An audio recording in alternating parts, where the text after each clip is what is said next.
This race to the White House is a nail-biter for sure. While U.S. President Donald Trump has announced victory even before the ballots have been counted completely, the fact of the matter is that counting is still underway in 5 crucial states, and that could very well decide the outcome of this election. Let's take a closer look now at these key battleground states, starting first with Wisconsin. It has 10 votes. Biden has taken the lead. It's a sudden, narrow lead at this point. He is polling at 49.4%, while Donald Trump is polling at 49.1%. It's a very narrow margin. We'll have to wait and watch what happens here. On to Michigan now, which has 16 votes. Trump's head has narrowed. His lead has now narrowed to 0.2% in the state right now. He is leading here with 49.3% of the votes, while the figure for the Biden camp stands at 49.1%. That figure also is going to be a game changer, is what experts have been saying. In Pennsylvania, there are 20 electoral votes. Donald Trump is polling at 55.8%, while Biden is currently at 43%. What's happening in North Carolina? A crucial state again to watch out for.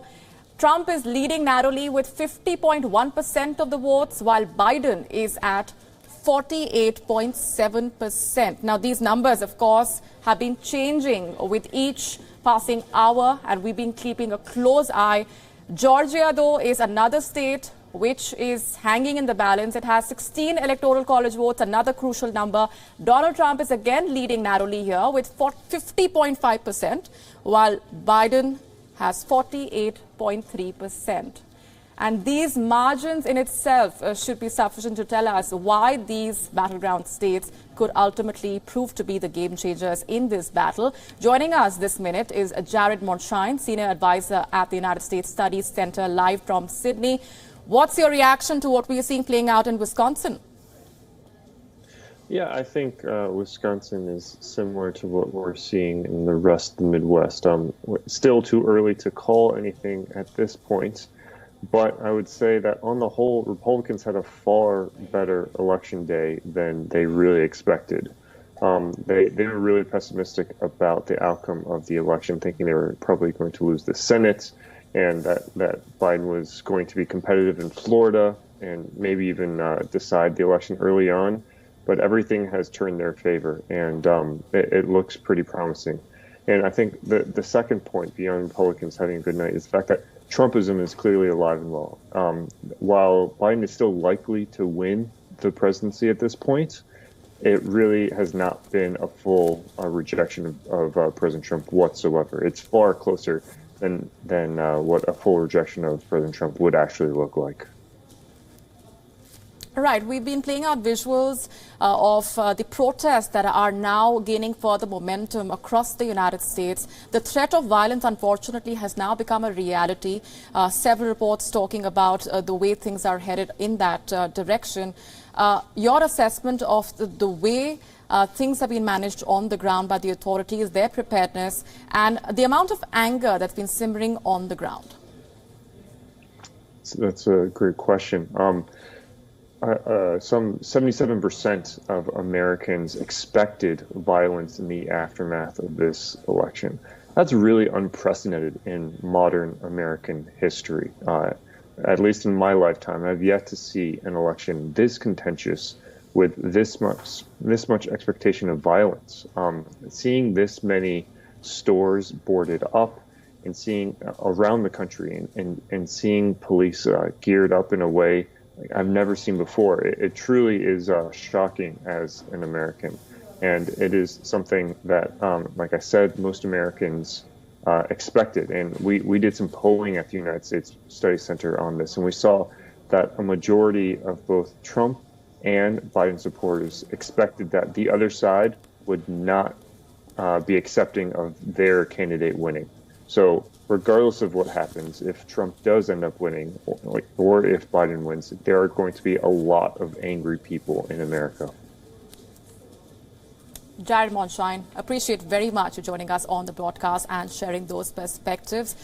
A crucial few hours, perhaps even days ahead for the United States of America. We've been saying it from the start. there is a real possibility that this election will be decided in the Supreme Court. It's not an ideal situation, of course, but the president seems intent on getting the courts involved. He wants to take the battle to the courts. Just a while ago, Donald Trump spoke from the White House. His message was clear. Mail-in ballots should not be permitted beyond election day. Take a listen in to what he said. We want the law to be used in a proper manner. So we'll be going to the U.S. Supreme Court. We want all voting to stop.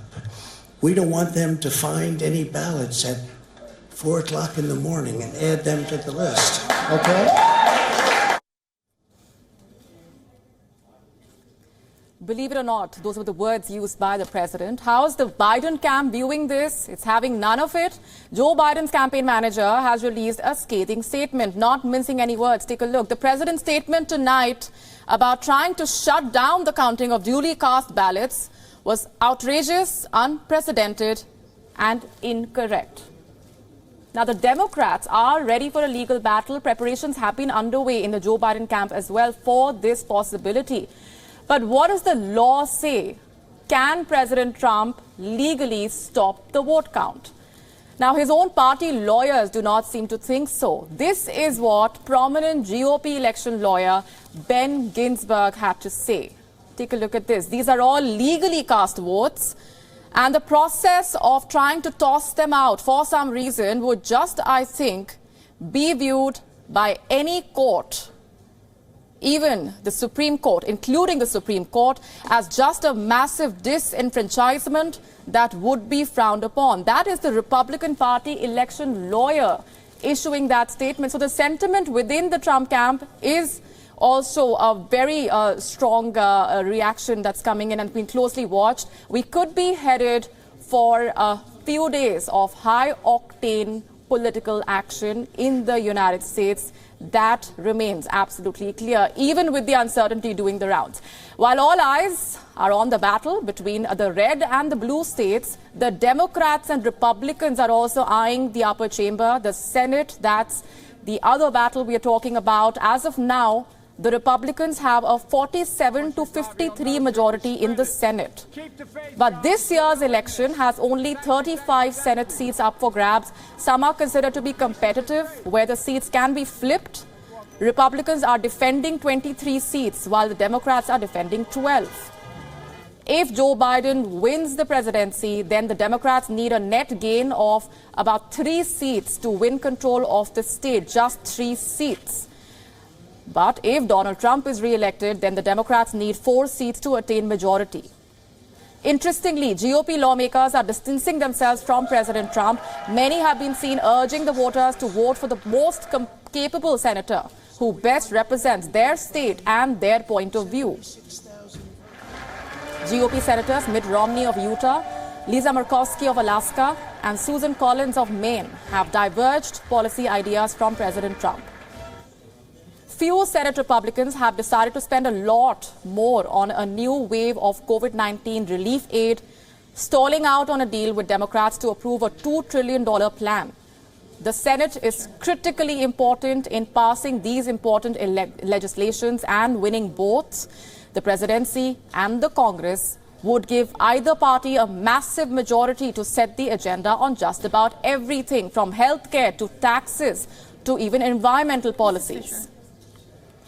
In the last 4 years, the Senate played a strategic role in handing over the baton to the Republicans for all crucial decisions. In July 2018, Donald Trump nominated Brett Kavanaugh for Associate Justice of the U.S. Supreme Court, even after accusations of sexual assault charges. The Senate had voted 50 to 48 to confirm his nomination. And then in March last year, U.S. Attorney General William Barr concluded Special Counsel Robert Mueller's report about the investigation into Russian interference in the 2016 presidential election.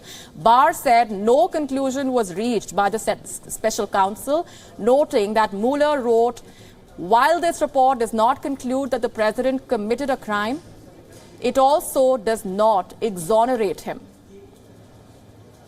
After Trump was impeached in the House of Representatives, in February this year, the Senate voted 52 to 48, finding Trump not guilty on charges of abuse of power.